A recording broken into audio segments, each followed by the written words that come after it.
Hello, everyone. Welcome to Love Talk. I am Samantha-Jayne Love, and today we have a few technical difficulties, but we're just going to keep going, and that will be fine. We're just going to go with it. So, as I said, I'm Samantha-Jayne Love.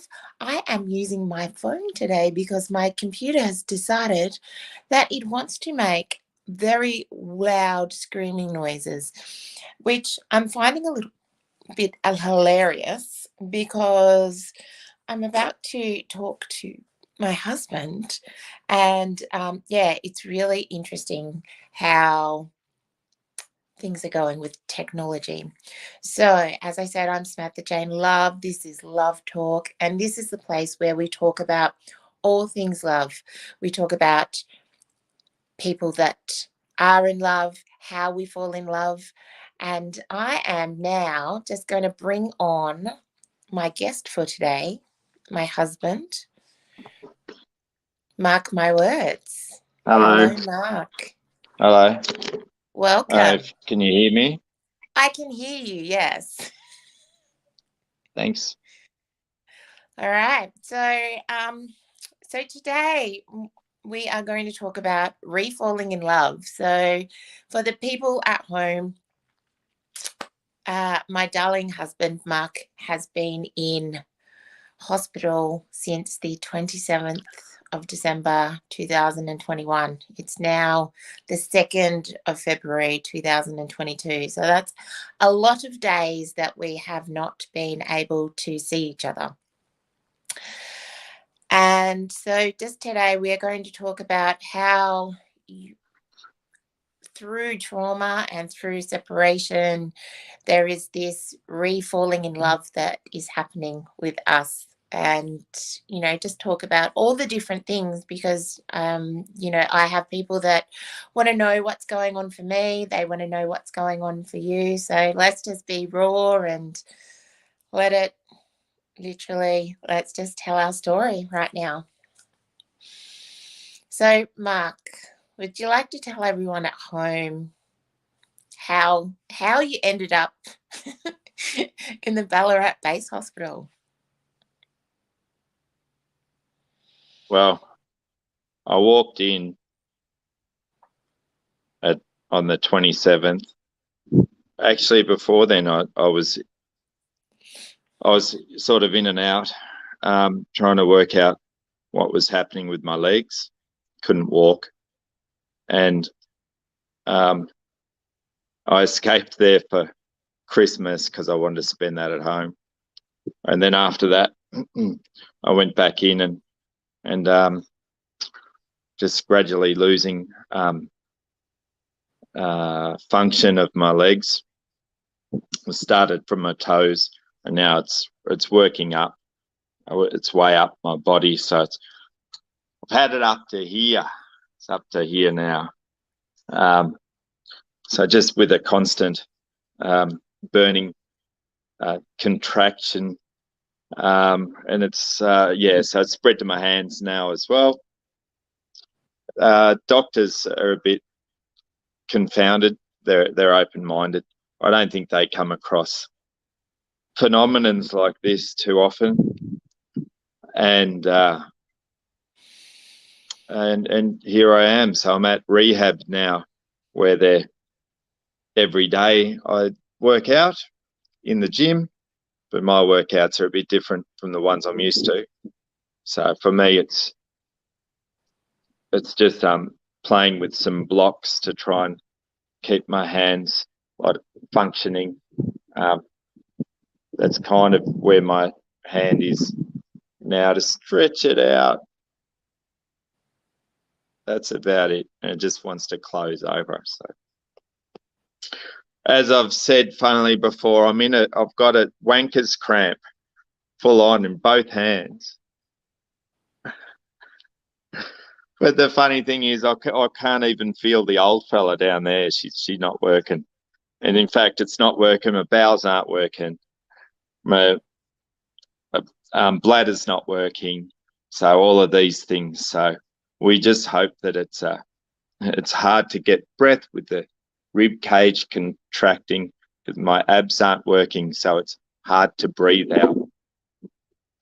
And yeah, the doctors are a bit confounded. And I'm just working through it day by day.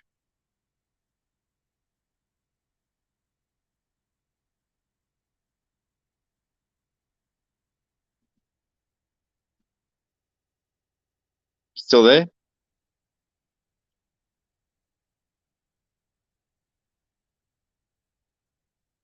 No, you've gone. Can you hear me?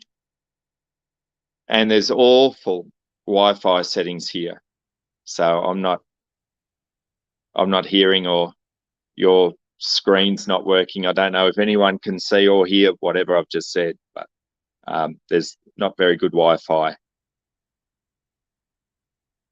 in this. So we might want to try again. Yeah, we're having a few technical difficulties. So if anyone is there, just bear with me for a second. My phone is going a little bit crazy. People are trying to... How's that? Okay, I'm good now. I'm back.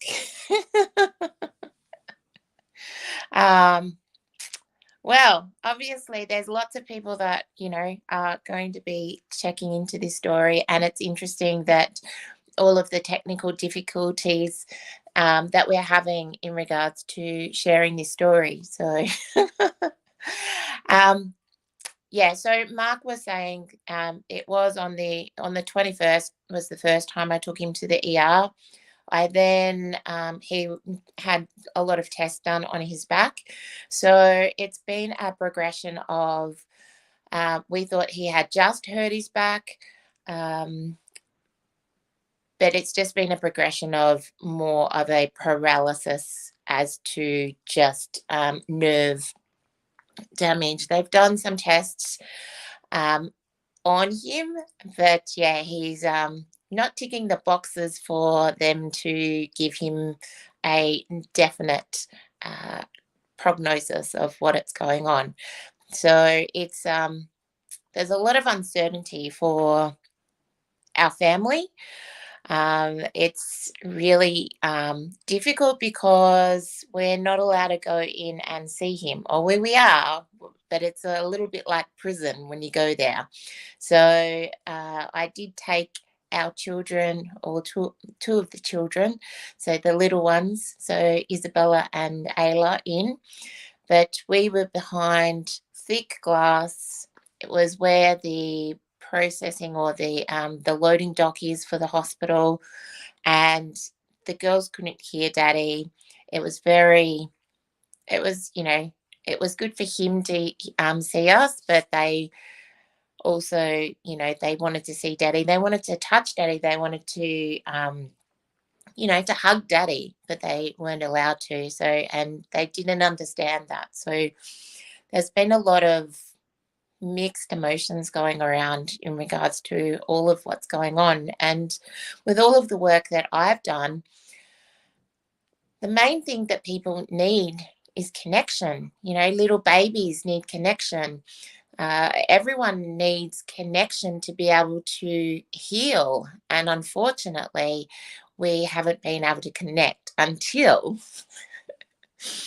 probably one of the people that know Mark's a bit of a jester and a joker, but he's not really romantical, my darling. And I'm a big romantic at heart. So I always believe that I'm always hoping that one day he'll get some romantical bones in his body. And after 22 years of knowing him, there's been, flowers, which are beautiful, but I'm just, that romantical things, picking me up. And, I see The Officer and the Gentleman. I sort of got my version of The Officer and the Gentleman on Sunday, didn't we? So I was at the front desk at the rehab facility, and I could hear him, because anyone that knows Mark knows that he's really not very quiet at all. So it's no mistake that our children are pretty loud as well. So I could hear him. I think he was on the phone. I don't know, but his voice was echoing through the facility. And I rang him and said, I can hear you. And he said, I'll get someone to wheel me around so I can see you. And we've only seen each other really through Facebook, FaceTime, and through a glass window. So we haven't actually touched since the 27th of December. So I saw this little person in a wheelchair racing towards me. And he just kept racing and racing. And we got to hold a hand and have a little mini embrace.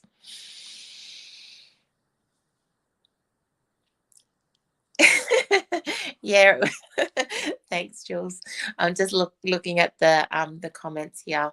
So my dear, beautiful soul sister and friend Julie was with me, and she's like, oh my God, that was really romantic.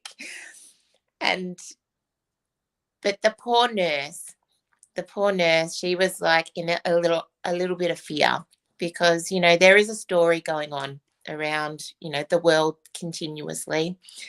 And this is this reason why we can't touch, feel, connect. And the poor nurse, she was like, that's it, I'm calling security. So she did. But Mark, I'll hand it over to you. What was going through, I suppose, your head, your brain, your body? Obviously, there's a lot of your body that is in full pain. What was the drive for you to? Because you hadn't actually pushed yourself in the wheelchair before, had you? Oh, not that far. Not that far. Can you hear me okay? You're breaking up. I can only get a few words every now and then. Am I coming through? Just talk. Yeah, just talk. Okay. Yeah, well, I hadn't moved. I'd only been in the wheelchair a couple of days, and I haven't gone far in it. But that kind of changed once I saw you. So I wanted to get to you, and then I saw the door was open. No one was stopping me, so I just kept going. And thankfully, Julie was there to help break your fear a little bit. I didn't have any. You know, what if we get in trouble? Well, I'm already in a lot of trouble. So there's not much more trouble than I can be in a physical way. So I wasn't worried about that. It was really important for me to hold your hand and have a hug and see you and all that, you know, all that stuff. It's healing. So it means a lot. And I've got to experience firsthand that the power that healing has.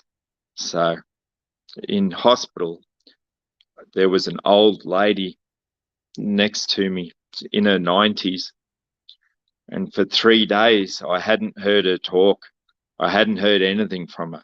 And they'd come in and the nurses would try and talk to her. And this one day, a fella came through, barged through, and goes, yeah, he goes, I know what the story is, guys. Just, I'm going through here and you're not stopping me. And he walked past my room and then in to see her. And I heard her talk for the first time. And she said it was her son. And she said his name. And he's like, oh, Mum, they've told me they've kept me from you. I didn't want to be kept from you. They told me that you weren't talking, and I had to come and see you. And then she just started talking a little bit, and he broke down in tears with the difficulty of the situation and what it was. And I'm in the bed beside him crying as well, crying for a couple of reasons. One, just the situation that he found himself in, and the other one, just the bravery of that man to like beyond, to walk past all the barriers, to go in to see his mum and to witness the power of love. And she, after that visit, she was talking to the nurses. She couldn't say much. She'd say a lovely yes or no, but she was communicating then with them. She hadn't given up. So that really taught me a lot about the power of love and how important it is, beyond a phone call or beyond anything, just the power of direct contact. Really, you can say that, it's great to be able to speak through a glass panel, even this glass panel of this device that I'm talking with. It's great, but it's still not the same as touch. Anyway, yeah. And it wasn't my fear, it was the fear that I felt from others. So it was, yes, I wanted to see you, but I'm also mindful of causing others harm as well. And from being in that situation, I can see how the people that work there are fearful. They're fearful for their own reasons, and they're fearful for believing that they may or may not. They don't want anyone to die on their watch. And it doesn't matter which side of the story that you sit on. It's I understand myself into their shoes as well. But it's also, from having this experience, it's really making me go, all right, well, how can we change this? Not just for us as a couple, but how do we change this for others as well? And but that's a whole other story that we'll get to another time, because we'll just put that on the shelf. But I think, look, it's really challenging times in here for everyone that's in and around the healthcare system. Seeing it firsthand and seeing, being in a hospital over Christmas and New Year's period, and the short staffness of it, and the things that the staff did to get by. And I've got to say that I'm so appreciative of all the nursing staff, of everyone in the healthcare system, and particularly when they've got to play by the rules. So now they've got 3 hours before they go to work. So my nurse this morning had to get up at 5:30 for her 8:30 start, because she had to do the test, and then for that to be negative, and then go in with the full-on face masks that they have.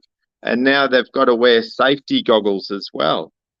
And so, that's, they've got to be in that for 8 hours a day. And if they're in a COVID ward, then they've got to put all the plastic stuff on and everything else. And, these people are really true heroes for what they do. And they don't just do it for a paycheck. A lot of them do it because they really get the rewards that of being of service to people and of service to their community.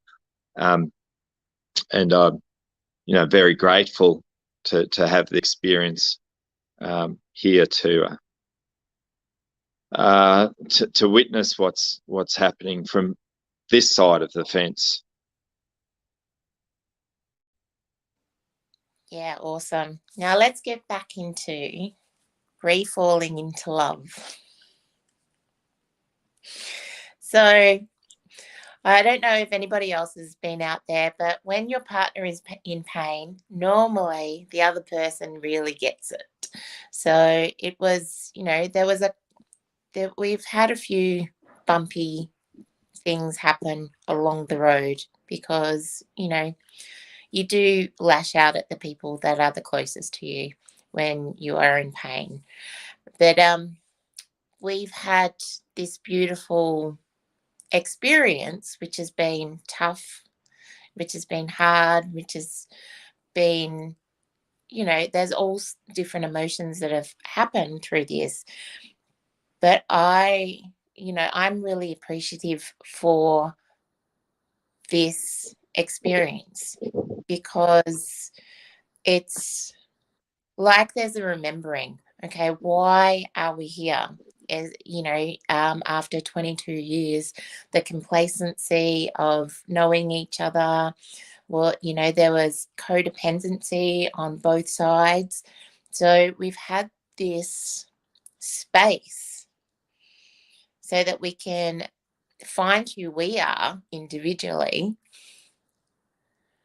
and really start to be able to hear one another again, to sit in the appreciation for each other, and to really see what in life really matters. So you've had lots of time for pondering in there. What is it that, what is one of the biggest things that you have taken away from your time pondering?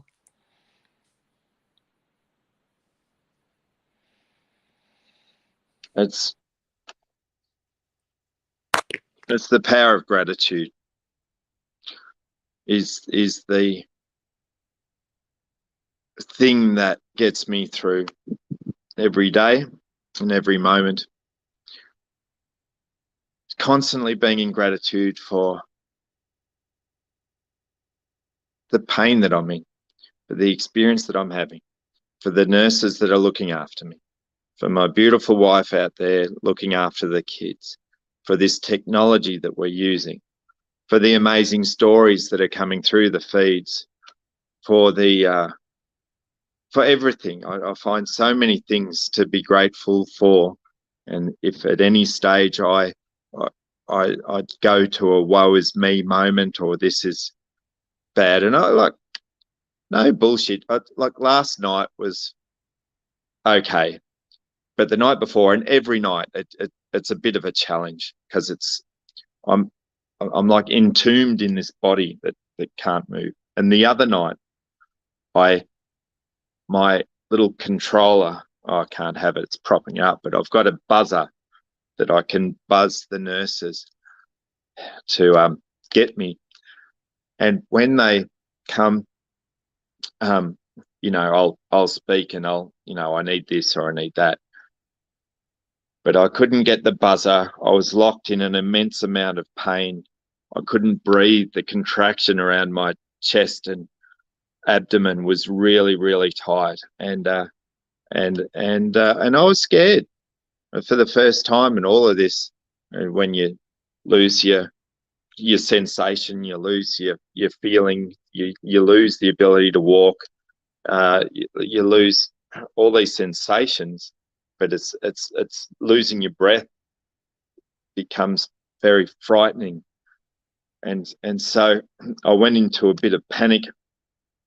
And the thing that really got me out of it, because there was no one that could help me, I couldn't get the buzzer, I couldn't scream for help, and I just had to relax and sink into gratitude and love, and knowing, a deep knowing that everything is okay, that you're going to be okay, that this is going to ease off, and just to get through it. And I really did. And then perhaps 5 minutes later, a nurse did come in and check on me. Was I okay? And I muttered a few words, and they did their tests and everything. But it's always been gratitude.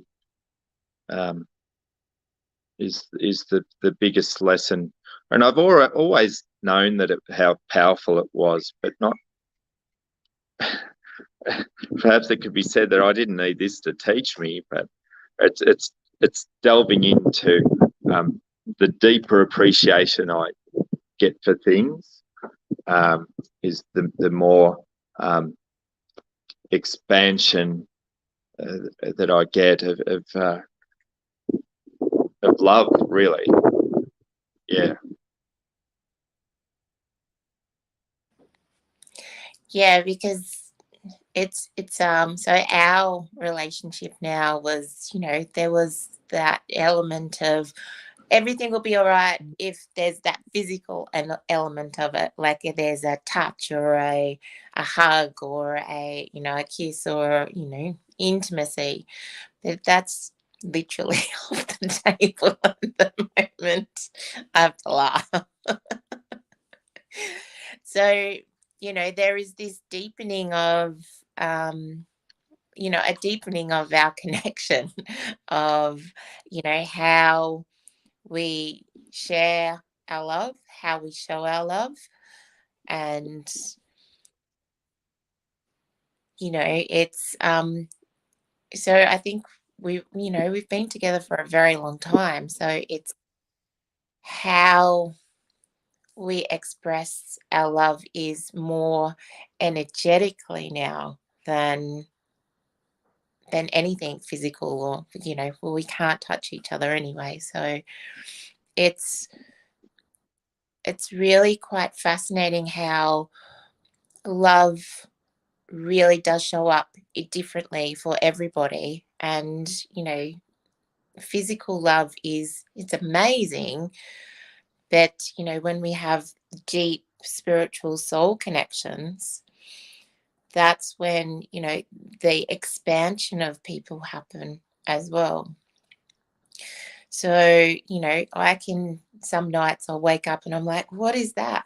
So and I will feel you in pain or feel you reaching out as well. So it's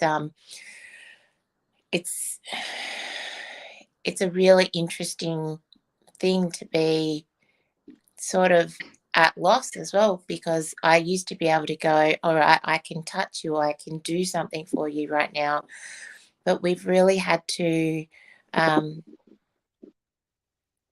deepen our love for ourselves within our relationship as well. That's how I feel like our knowing of ourselves is expanding. And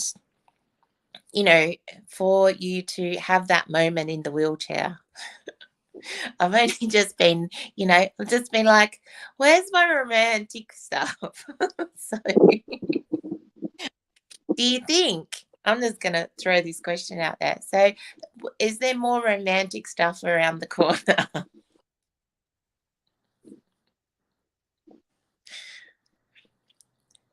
Did you get that?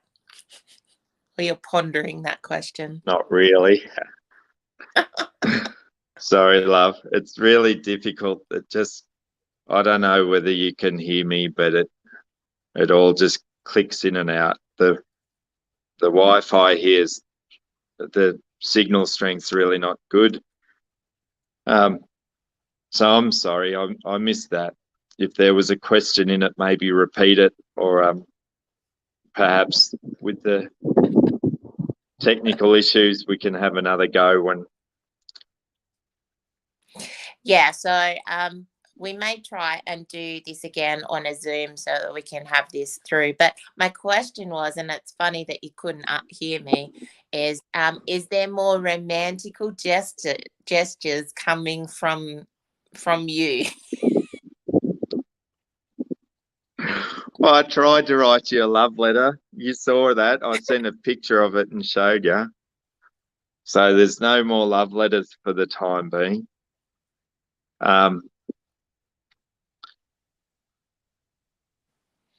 Yeah, I think that particularly after that touching moment, I've really harnessed into your presence and to your love, So it was really, that was a real pivotal moment. And if anyone wants to have a look, I cried to get that moment. Anyone watching this, it didn't just happen. I sent out a message to her that anyone can see. I've put it on YouTube, where I really begged for her to come and see me. It was really important to me, and not just to see me, but to touch me. While I've still got feelings, I can still touch things and use these hands. And it's funny that's what I wanted. But that wasn't actually my intention that day. So it was just a coincidence. Yeah, I know it wasn't, but I was taking it. I'm an opportunist. You know, put me in a bloody chair and not be able to move, but I'll still be an opportunist. Yeah, so we're actually working on it, but it's a process. You know, we want for the girls to be able to experience that, because like we said, we're in this moment of uncertainty, and we don't actually know what's going on with you. And you know, if this is going the way that it has been. So Mark has wrote something 3 weeks ago, and now I can barely read the note, the love note that he wrote 2 days ago. There was then a text message in regard to that, which I don't need to share with all of you guys, but it did make me cry. So I am working on, you know, not just getting myself in, but obviously need to do things in the right way as well, so that we don't, it's not that we don't want to rock the boat, but, you know, there's protocols, and, you know, we're talking about nursing staff that, you know, pushed to the limit as well. So we are trying our hardest to get them in to have that contact with Jaddy. Yeah. So, yeah. Anyway, thank you very much for coming on. I know that we've had a few technical difficulties. My so much so that my computer is making a zoo sound now. So it looks like I may need a new computer. Yay, winning. But that's all right. Thank you very much for sharing. Yeah, so this process has really been, it's really pushed, you know, everyone. So, you know, Ayla, Bella, we've got William here with us as well. So William's the 23-year-old son. So everyone has really been pushed to limits. You know, we're all refining ourselves, and, you know, it's this, how do we come together as a family while there's, you know, this trauma that's going on, there's lots of separation, there's been, you know, some nasty words thrown around, there's been heated emotions, there has been, you know, sadness and anger and all of these things, but there has been lots of gratitude, there's been lots of, you know, I'm really appreciative of it, because I've been able to find my voice and my raw again, and really find who I am as a woman, just me by myself. And, you know, there's been some beautiful, beautiful moments that have come out of this. It's really been beautiful to see community and how that's showing up and how it's not showing up as well. So, you know, and the connections that I've been making with my soul sisters, and people, who are, you know, really going, you are part of the extended family. So it's beautiful to see how that beautiful community, and, you know, we've all been talking, well, I know Mark and myself and some of our friends have been talking about, you know, a new way forward, this new earth, and how community will look. And, you know, we talk about it, but we don't know how that happens until, you know, these moments get thrust upon us. So we don't know that a system is broken until we get or how broken a system is until, you know, someone's really thrown into the system. We can talk about things, but until you actually know, it's hard to, you know, be able to fathom how deep the, you know, the fear is in the hospitals, or how deep, you know, there is no connection. You know, there's a lot of miscommunication as well, because things on their website and things that are on the walls are not things that, you know, because individuals will have their own perceptions of what they will have in regards to how they feel about how a procedure is put forward as well. So this story will be going on. I'm sure that we'll have more to talk about as we, you know, work towards, you know, having that connection, having, you know, making sure that the wellness of Mark's recovery is in there. And wellness comes through connection and, you know, deepening in the love. And so we will have more to talk about. Did you want to say anything else before we sign off?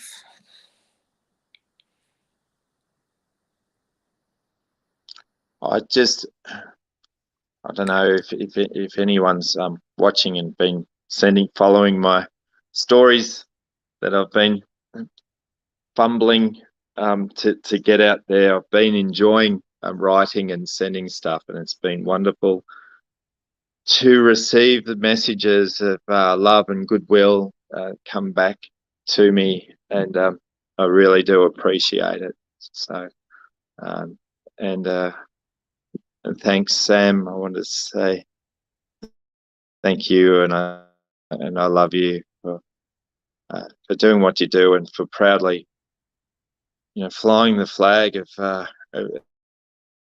love, infinite love, connection. It's you know, that's what it's all about. And you know, you continue to keep doing what you do, regardless of the challenges that you're facing. So I'm really proud of you, love. I wanted to say that. And yeah, and bye-bye, and I look forward to the next time I see you, and look forward to getting out of here and getting back into the world again. So yeah. Thank you, my darling. Bye-bye. Yeah. All right, so everyone, Samantha-Jayne Love. This has been Love Talk, as I'm talking with my love of my life. You're trying to talk. I am trying to talk. I'm trying to hold back right now. Yeah. All right. Thank you very much for everyone. I'm really grateful that I've had this opportunity. We'll have more from Love Talk very, very soon. Much love to everyone out there.